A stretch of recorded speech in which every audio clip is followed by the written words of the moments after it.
Jagrata, Jai Masters. There are so many different relationships you can have with this thing called God. Let's look at a few of them, honestly. One is you can do what they call not believe, which is perfectly fine and reasonable. You can believe whatever you want and not believe whatever you want. You can believe you're from Mars. You can believe Napoleon's after you. You can not believe in evolution. You can do anything you want. You can do anything your mind wants. You understand that? Your mind is capable of doing anything. It can think any thought. It can believe in anything. A belief is a thought. So it's neither impressive nor not impressive that you don't believe in God or that you do believe in God. It's just a way of thinking. So that's one relationship you can have. I don't believe in it. What does that mean? I don't believe in God. Well, there's a couple of levels of that also. You can mean, I don't even think about it. I only pay attention to myself and what I want and what I get, and it's all up to me. But you could also not believe in God and be a very advanced and intellectual scientist who studies reality and realizes that it's just a little planet spinning in the middle of nowheres. What meaning does it have? You can think like that instead of belief in something. And you can see that it's all made of atoms. We always talk about that. And you go past the atoms, electron, neutrons, and protons. You go past electron, neutrons, and protons. You get subatomic particles. These are things you don't believe. These are things that have been studied. And whatever proof means there's a lot of evidence for it and not against it. That's all it means. And Newton turned out was wrong. Okay? It wasn't wrong, but just given the information he had and the tools he had and the knowledge he had, that's what it appeared like. So there's nothing wrong with that. Nothing is proven. It's only as of now, this is what appears to be factual, and that's testable and repeatable. Doesn't mean to stay in that way. Understand that, all right? That doesn't mean we don't have science and we don't have the right to say this is what's happening based on everything we know. That's the best we got. So if you're that kind of a person and you don't believe in God, you don't believe in yourself. You're not replacing the creation of the universe with you, or that's all you care about is you. You are accepting the fact that this is kind of awesome and it's unbelievable. That's all made of light, and these particles are popping out of the light fields and then creating the atoms, and they look like this. That's very close to believing in God. You just didn't call it God. What do you want to call that? Wow. How's that? Like, wow, where did that come from? All right? And don't think they know, because they don't know. Even if you accept what appears to be proof of the Big Bang, they have a lot of proof, and nothing has disproven any of the proof they have. And they start all that with, if they use computer models and everything they've seen when they look back at the beginning of time with their telescopes and all that, the Hubble and the James Webb, it appears that the universe is expanding, and if we move it backwards and look at everything, they have a lot of evidence. There's a thing called the CMB, the Cosmic Microwave Background. Now, teach you, this is, to me, equivalent to believing in God. They just don't call it God. So there's a cosmic microwave background. What is that? If it is true that there was a Big Bang 13.8 billion years ago, and that everything, ready, fit into the size of an atom. What do you mean everything? Everything. All galaxies, all matter, everything that was going to end up being the universe fit into the size of an atom. I'm talking about beliefs? That's what they believe. Oh, not crazies out there, scientists. Well, how do they have any evidence of that? For one thing, they can look back. They can go back 13.8 billion years, but they have gone back 13 billion. They just haven't done the last hundreds of millions.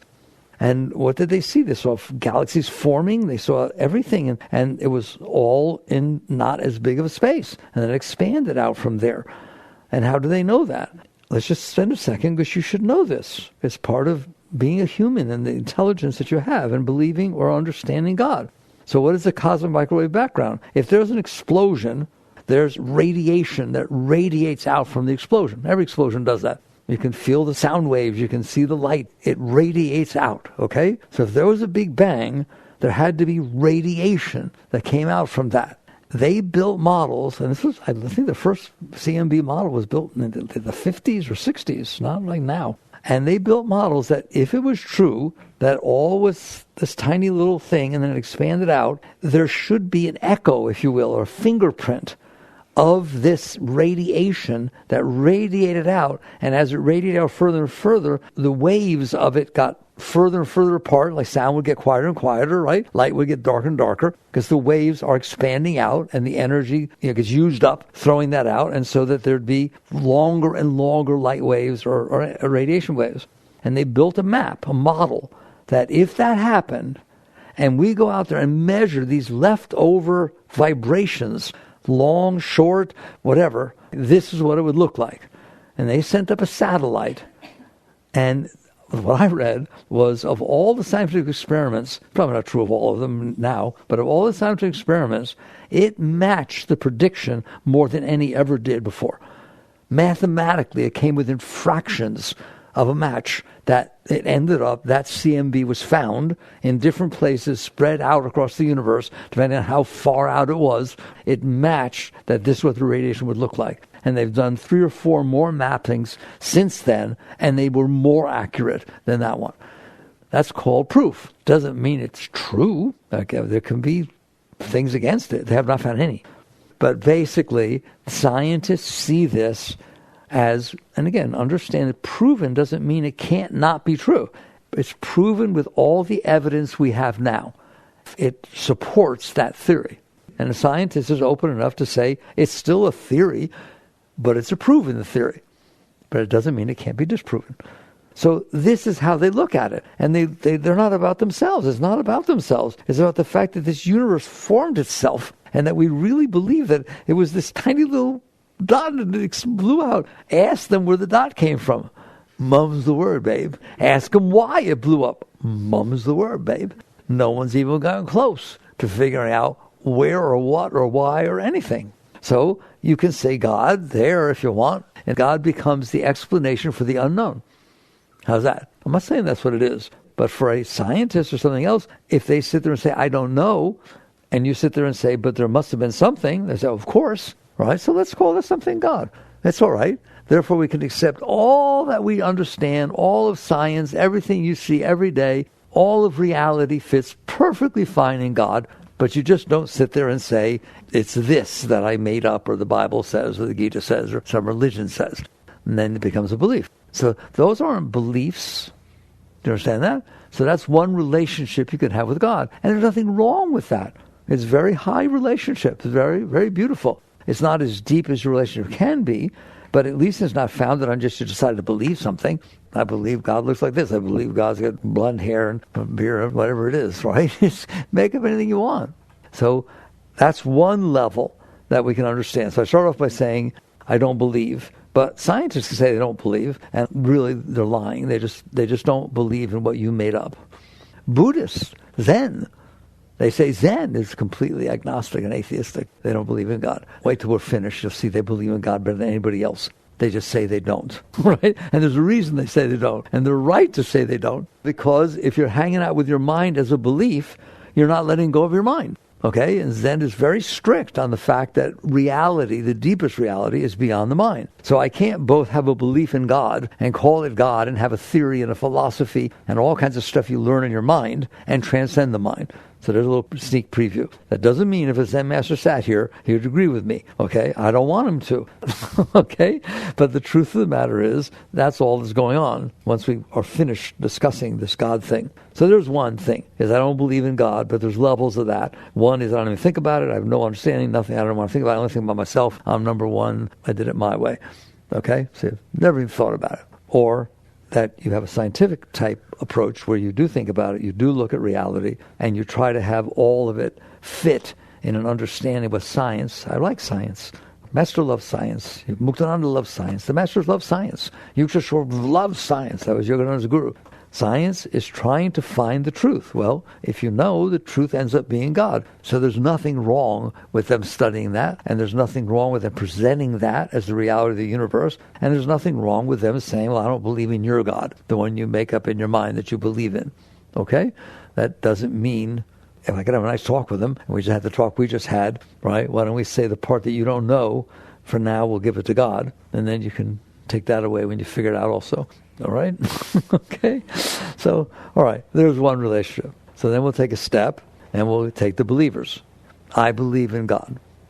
religious believers. And that doesn't mean everybody, please don't generalize, just talking. So I believe in God. What does that mean? Well, it means that when I die, I know I'm going to die. I don't want to die. I don't want to die. Why would I want to die? I like experiences. I like doing things. I like existing. So I believe that when the body dies, that I go to God, that I go to a higher place.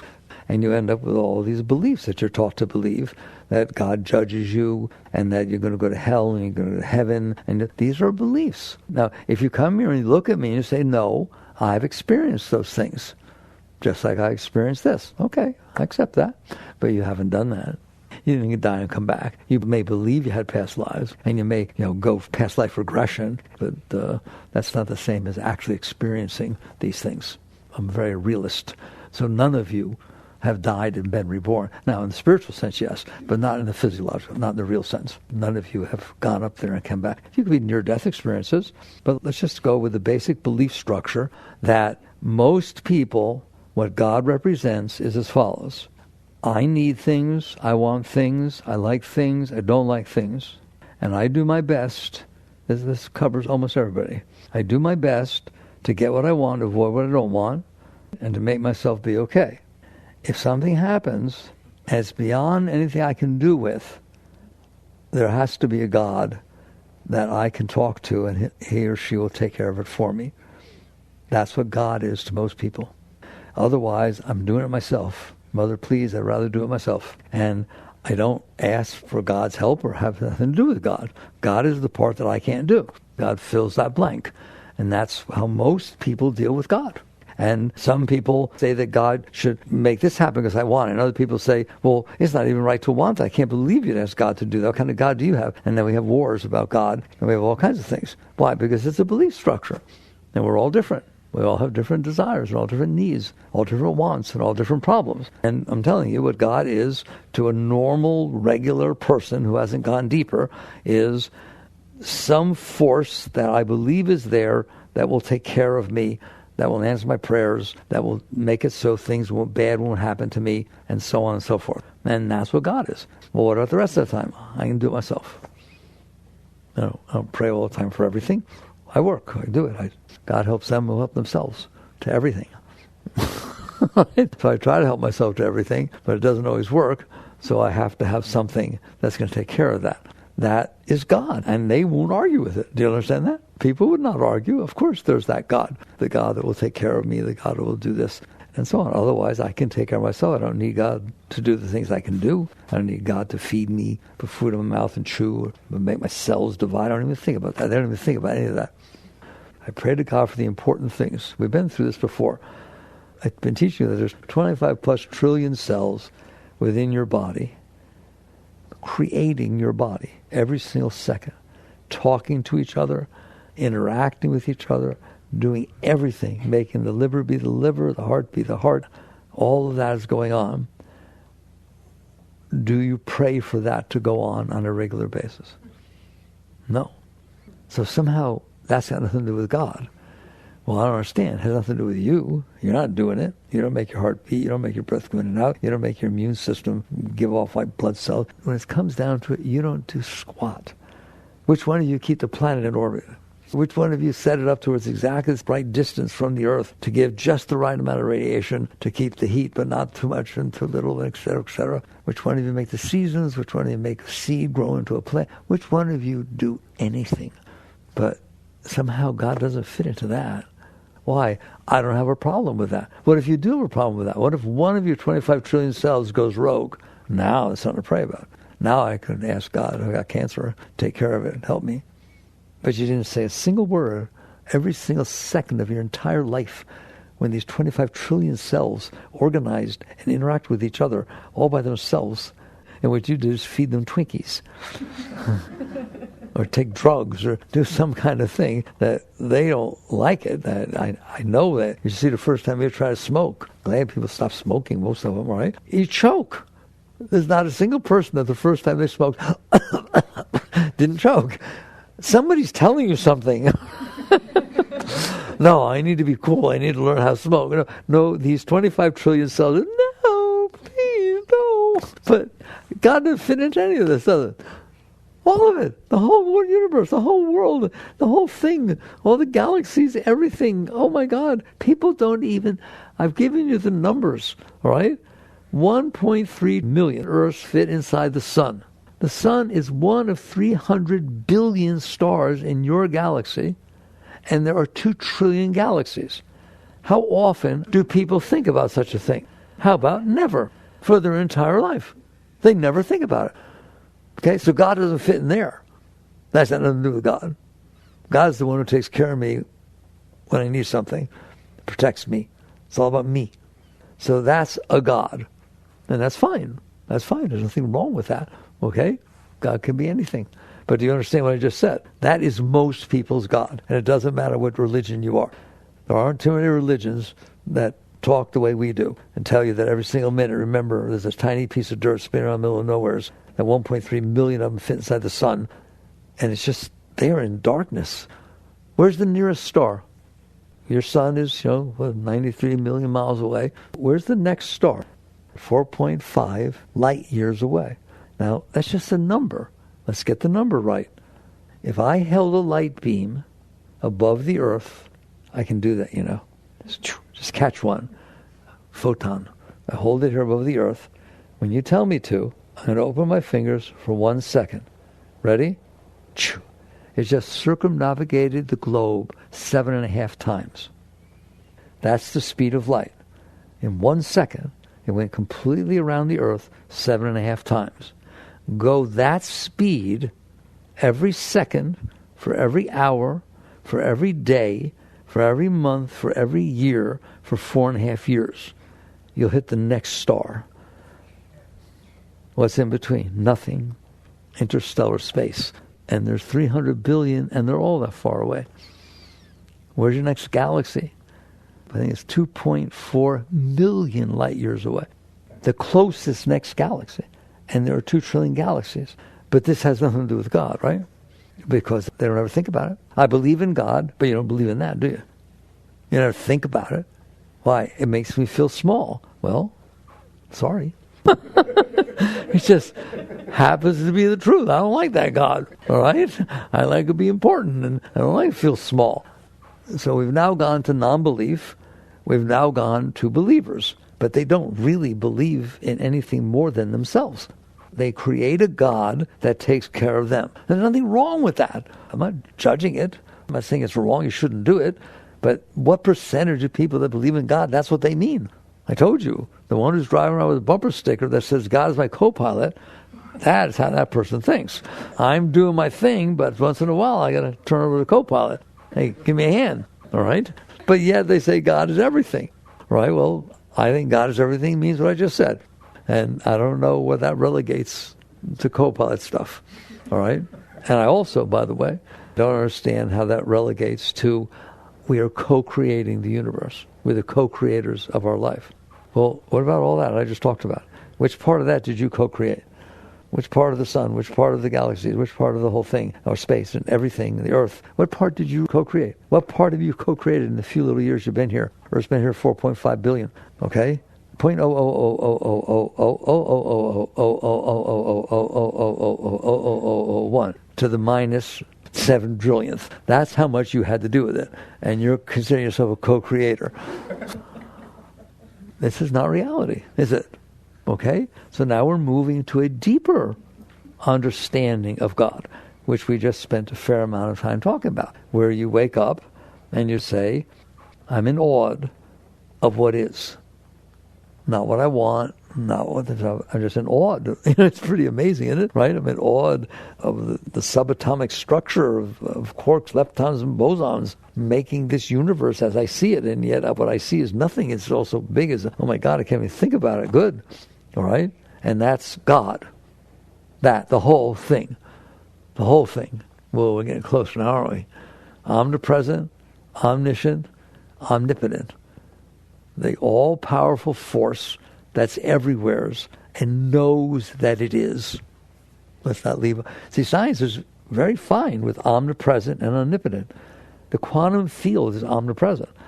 That's what they're taught. That's what the scientists have found. They believe that. Now, the quantum field is, every galaxy is made of the quantum field. Every single thing that is in this universe, this one, they may be a multi-universe, but they're into that in this universe as we know it, the quantum field lies underneath everything and emanates those subatomic particles, which the basic fundamental forces put those together to create atoms and molecules and this and that, and then the whole thing shows up. Whoa. They believe that. They understand that. So that's the omnipresent, and obviously it's omnipotent. They say there's 4 fundamental forces that create the whole universe. Those are the forces. They're all powerful, and all those forces come out of the quantum field, by the way. So now we have covered omnipresent and omnipotent. You know what that means? Omnipotent means all-powerful, the force of all creation, and omnipresent means it's everywhere. So the only part that they have not even come close to, but this is fine, is omniscient. That it's aware. Oh, that's a mind blower. It's aware that it's doing this. Okay, that's the only part we're missing, is the omniscient part, but we won't be missing it very long. Don't worry, we're headed there. So far, we now have a deeper understanding of God. It's not something I can understand. It's beyond my comprehension. My mind can't fathom it. Yet science and everything we know has shown it to be true. And so there is a force that is creating and has created all of this. That's a nice way to think of God. And it has nothing to do with you, does it? And that's terrible. I wouldn't like that at all. Well, it has something to do with you. You know, you're one of the 8 billion people on the planet Earth, but the planet Earth, 1.3 billion of it fit inside the sun, and I already told you how meaningless that is. So if 1 out of 8 billion is too small for you, you better not just stay on the Earth because it's really big, right? Get real. Now you're talking God, aren't we? We're talking a little more interesting about God.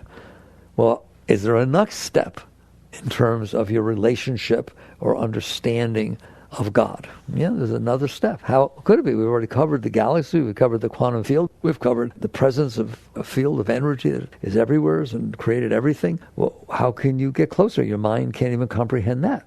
Well, that's right. Now we're going to go deeper. Thank God. There's deeper. What do you mean? Well, my mind is not who I am. My mind is something that creates thoughts. That's very wonderful. I love thoughts. And my mind can create thoughts. And I can choose to listen to the thought, not listen to the thought. I can make thoughts. How about you? Can you make thoughts? I want you to see a boat right now. See a boat in your mind. I don't care what kind of boat it is. Did you see it? Well, that's a thought, isn't it? Say hello. Say hello over and over again in your head. You hear it? That's a thought. Who hears it? You created a thought that said hello, but something in there is aware that it's going on. So now we're starting to deal with something deeper than what your mind can comprehend. There's something that is aware of your thoughts, is aware of your mind. Does your mind ever give you trouble? Does your mind ever give you trouble? How do you know? I swear to you, these are the deeper questions. My mind's driving me crazy since she left me. How do you know? I don't know how your mind's doing that. How do you know? And you'll yell at me because I'm conscious. I'm aware. I'm in here. I'm in there. Have you ever meditated or somehow have a moment where it got quiet in there? Just, it's quiet. I said, oh my God. Were there no thoughts? Yes or no? How do you know? How do you know that there were no thoughts in there? Because you were still there. You are not your thoughts. You're the awareness of your thoughts. So if your thoughts are bothering you, you're aware your thoughts are bothering you. If there are no thoughts, you're aware that there were no thoughts. Have you ever had a relationship and something happened where your heart hurt? Does anybody know anything about a heart hurting? Actually hurting, ripping and getting uncomfortable. Yes or no? How do you know? How do you know your heart hurt? Have you ever had your heart burst open and just feel just great love, beauty? How do you know? Is it the same you who knew the heart when it hurt and knew the heart when it felt wonderful? The same you that was there when there was no thoughts and when there were tons of thoughts? You ever sit down and meditate and the mind won't shut up? Ever sit down and meditate and it does shut up? Isn't it you come back and say, oh, my mind wouldn't shut up? Oh, my mind. Oh, my thoughts stopped. There's only one of you in there. It's been in there the whole time. When you were little, did you have thoughts? How do you know? I understand. Don't mix it up with memory. I don't want you mixing up consciousness with memory. Your mind has the ability to store things like a computer does. Okay? So you can remember thoughts you had when you were 10 years old. That means bring them back from memory. But you were in there when you were 10 years old. When you looked at a mirror, you were in there looking at the reflection of your 10-year-old body. Were you not? There was consciousness in there, aware. It's the same consciousness. It doesn't have an age, doesn't have a gender, it doesn't have anything. It's just there, and it's been there the whole time. The problem is, your mind is so powerful, and your heart is so powerful, that they pull your consciousness into them to where you can't see the forest from the trees. You have to step back. Well, you're not doing that. You're in the thoughts so far that there's no awareness that consciousness is aware of the thoughts because you're concentrating so much on the thoughts, that's all you see. All you see is your thoughts. All you see is your emotions. And they're very powerful, aren't they? They pull you into them. And you can try to get out, but you won't. All right? You can try for a moment, then something will happen. I've told you once before, and it's true, none of you care about the outside world. None of you care about what's happening in the outside world. Right now, none of you do. What happens is the outside world happens, it comes in through your senses, and it causes your thoughts and your heart to do different things. So your thoughts and emotions get either interested or unweird. They just get weird because of the outside world. That's the only reason you care about the outside world. Because you care about the inside world. If the outside world happened in a way that made you feel good, you like it. If the outside world happened in a way that made you feel weird and screwed up, you don't like it. So it's not true that you like or don't like the outside world. What you like and don't like is your inner state, and the outside world affects your inner state. Well, that's what it means to let go and to grow and surrender stuff. If you're more and more able to handle the outside world, yeah, the Buddhists say it's temporal. It just keeps changing, yin, yang, and it's all going on. If you're able to look at it that way and say, yeah, that's okay. And sometimes it hits my emotions, it hits my thoughts, but that's okay too. They come and go. Now you're okay.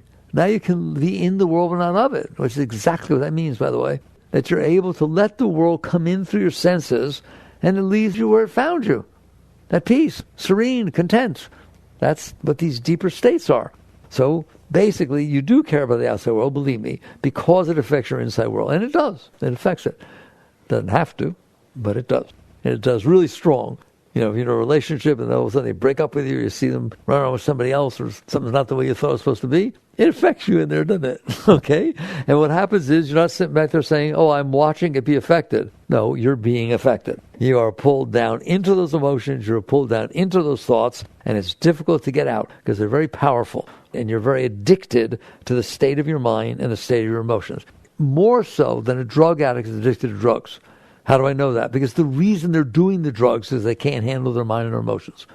Anybody whose mind is completely at peace and fine, having a good old time, and their heart is emanating love and excitement and enthusiasm is not doing drugs. Why would you? You don't need anything. So now we've determined that there's somebody in there, you, the consciousness, that's having all these experiences. That becomes the doorway, the ladder, to the next level of your relationship with God. Well, what's that got to do with God? You're talking about me in here. You're talking about the consciousness, the awareness of being that's aware of my thoughts, aware of my emotions, and aware of the world that comes in. Yes, I'm talking about that. And in the normal state of 99.999% human beings, that's as far as we go. Because your thoughts are so powerful, your desires and needs and concepts and views and hopes and dreams and beliefs, every one of those words I just said was a thought. You want me to say it again? Hopes, that's a thought. Dreams, that's a thought. Concepts, that's a thought. Views, that's a thought. Likes, that's a thought. Dislike, they can change, can't they? All right? They're just thoughts. They're just something you decided to think. And you've got that whole thing going on. Well, you're very committed to those things, aren't you? You're very committed to your dreams and your hopes and your likes and your dislikes, your concepts and your views and what your life's supposed to be like. Those are thoughts. What's your life supposed to be like? That's a thought. What's the future going to be? That's a thought. It doesn't exist yet. You're living your life inside your mind. I'm being very honest with you. Anybody following me? You're living your life inside your mind. How committed are you to that? How about 100%? You are completely committed to what is going on inside your mind. Even a baby, a little child. No, you can't have that toy. You're no different. No, you can't have that husband. It hasn't changed one single iota. So this concept of God having something to do in here, that's a very foreign concept. That's a very foreign concept to somebody, that what God is the force that's going to take care of what's going on out there that I can't. And so basically, here's the problem. You're addicted to your thoughts, which makes you addicted to how the world shows up, because your mind has decided what it wants and what it doesn't want. There is a way, though very, very few people seriously attempt that path, to not be addicted to your thoughts. Doesn't mean you don't have thoughts. That's a long road to sit there and say, I'm going to have no thoughts. And it's ridiculous. And that's not the path. Of course there are thoughts. But are you okay with that? The weather comes and goes. In general, you're okay with that. People come and go, not close to you, but other people come and go all the time. All kinds of things go on. I told you once, you guys are 99.999% enlightened. 99.999% of every single thing that ever entered your senses went right through. The white lines on the road, the car that drove by, the person walking around New York. Like, they just go right through, don't they? They're just experience I had. It's fine. But then there's that point of, 1% of things that don't go through, such as your girlfriend holding hands with somebody you don't know, and just things that don't fit your model. And so, therefore, they get stuck there, and those become your life. Well, what if you work with those things, and this is the whole path, to where you understand you don't run life. You don't run life. It's big. We just talked about how big it is. I don't want to do it again. I really do want to do it again, but I won't. All right? I want to do it constantly. I want you always to do it. 1.3 million Earths fit inside the sun. What are you worried about? All right. So the net result is you get to the point where you understand, I can learn, not that I am there. You're not lying to yourself. I can learn to be more okay with what's unfolding in front of me. I don't have to not like stuff. I don't have to really want stuff to be okay. I can be okay because I'm not getting bothered by what's going on. If you're bothered by something, you're not okay. If you're not bothered by it, you're okay. I can be okay. So somebody walks by, I call out their name, hey, Sally, how you doing? And they don't turn around and say hello. That could be okay. I always say, there's 8 billion people on the planet Earth that didn't say hello. Why are you getting upset? Because one person didn't. And then start thinking, why did they say hello? Did I do something wrong? Or should I ask somebody? Or did they have maybe earbuds in and they didn't even hear me? Are they ignoring me? Is this like high school, a cold shoulder? What are you doing? You couldn't handle the fact that you said hello and they didn't say hello back. How about we learn to handle it?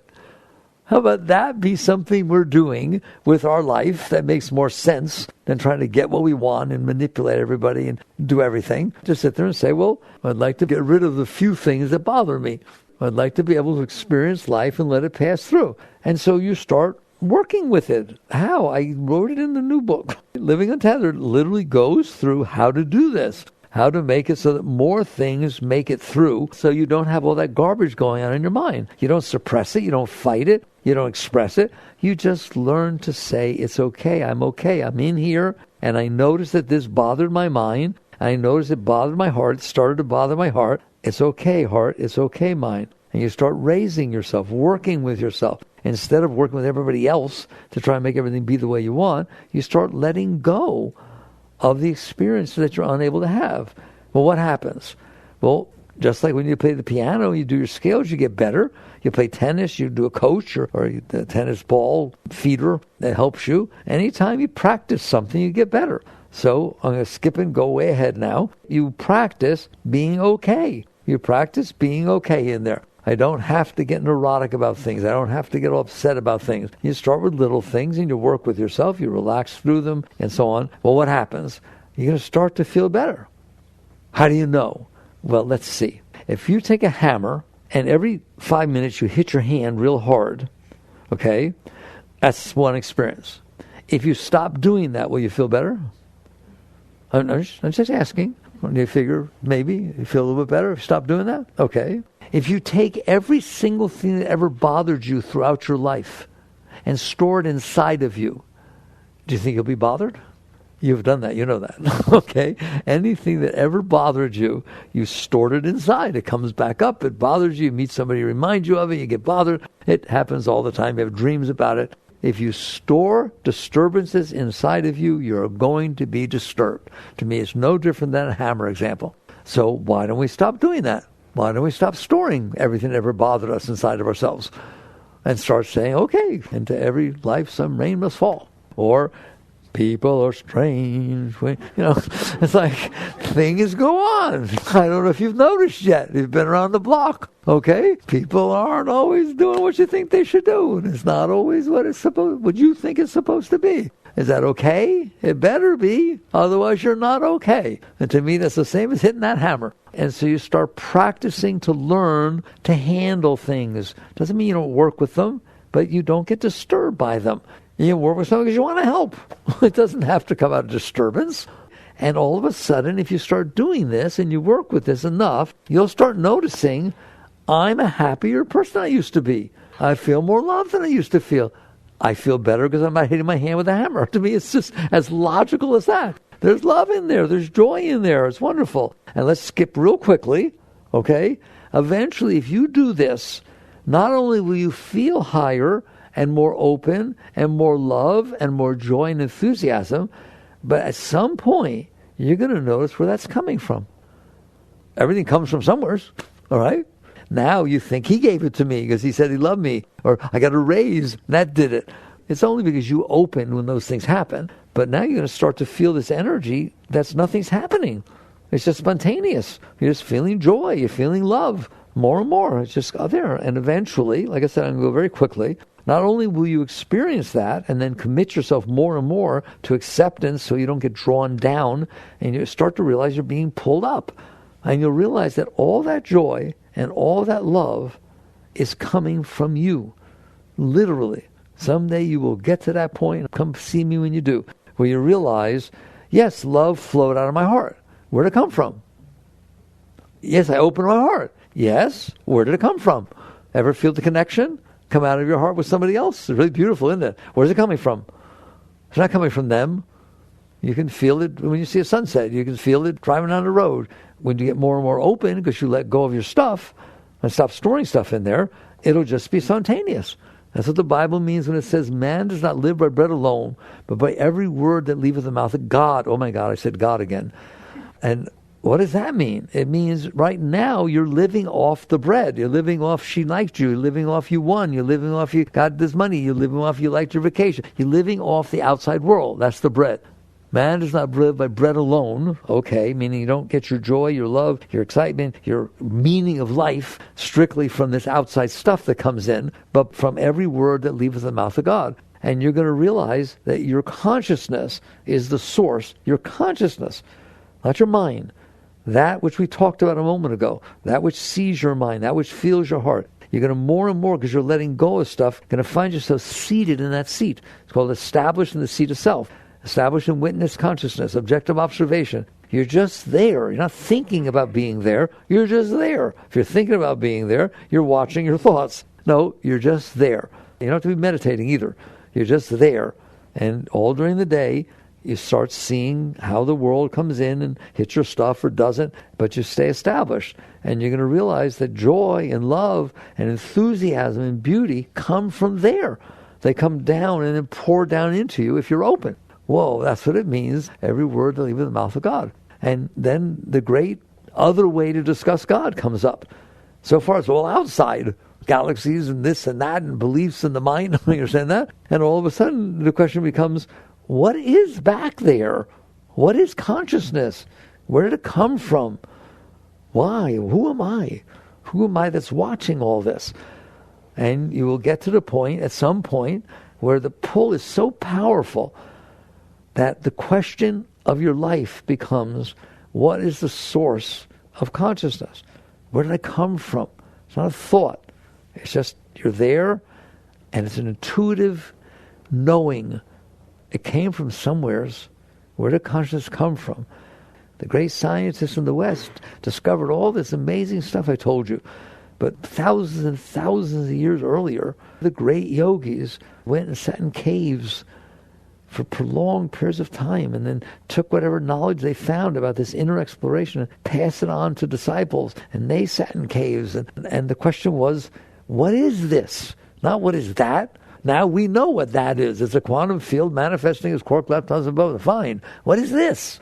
What is the consciousness that is aware of this? And basically, the great yogis explored, and then all of a sudden, someone at some point found the answer to where did this come from. They just kept going back into the consciousness and then discovered the source of consciousness. And that's where the word God came from in that vernacular, instead of the one in this outside vernacular. That all of a sudden there was the realization, well, let Meher Baba do it. His very great master. He said, when I first merged, well, that's a yogic word, union, merge, what does that mean? My consciousness, it'll help you get there if you understand this. My consciousness is looking down at my thoughts. It's looking down at the emotions. It's looking down out my senses and looking down at the world. Where is it looking from? What is it? And then all of a sudden, he said, when my drop of consciousness that used to look down at me started looking up. Whoa, you understand that? If you can look down, you can look up. It's not a mental thing, though. And the mind's really powerful. It won't let you do it. It keeps pulling you down into it. All right? But you understand, if you look down, you can look up. If there's an in front of you, there's a behind you. And that's the great mystical thing. Your consciousness is in there looking at you. It turns around and looks up into where it's coming from. And Meher Baba said, when that happened, the drop of my consciousness fell into an ocean of consciousness.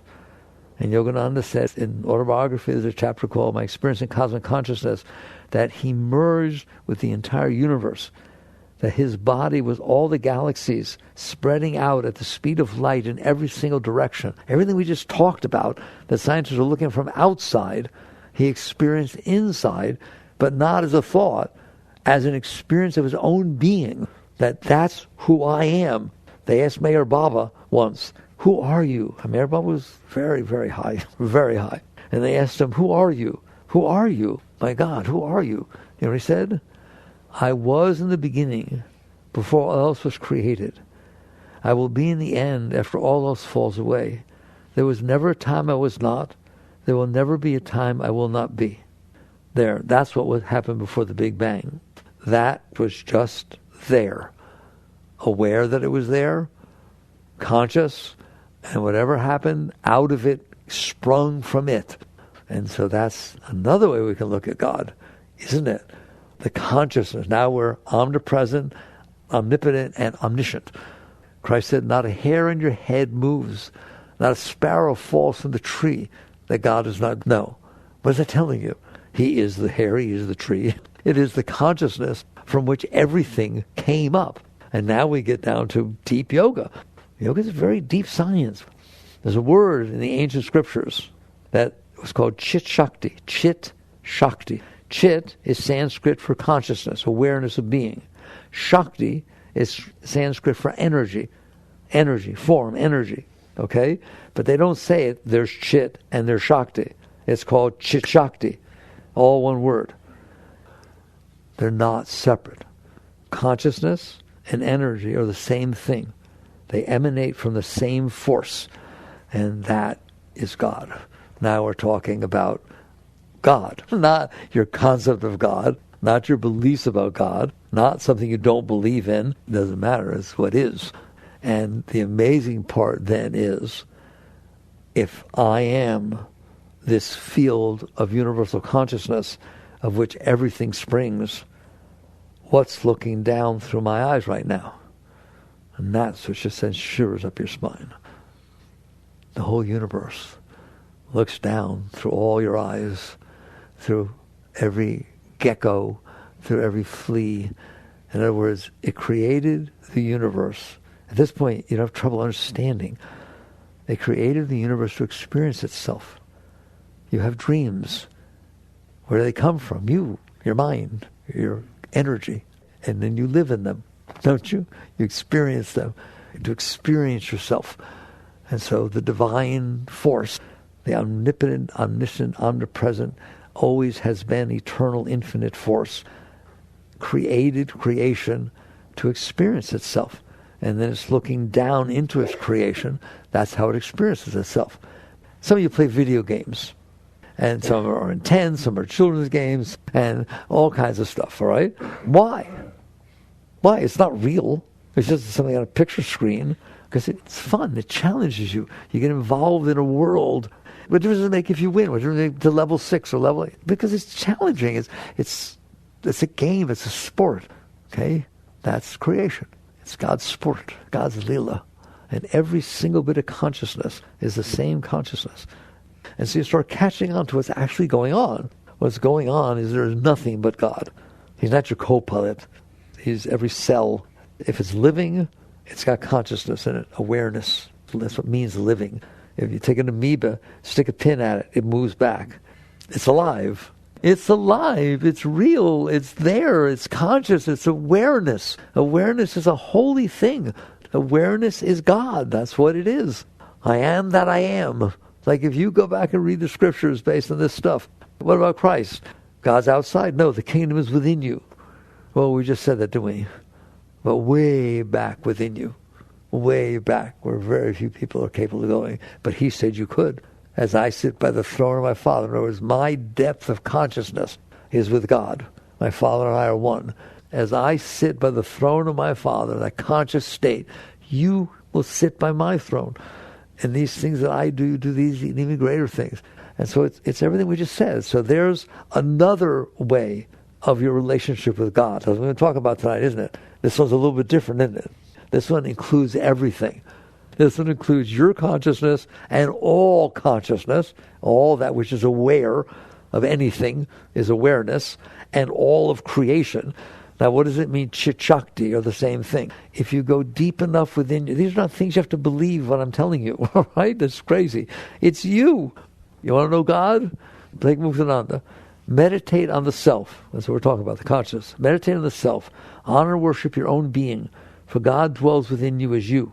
That's what the great yogis found. All the ancient mantras, Aham Brahmasmi, I am Brahma. Shivoham, I am Shiva. Soham, I am He.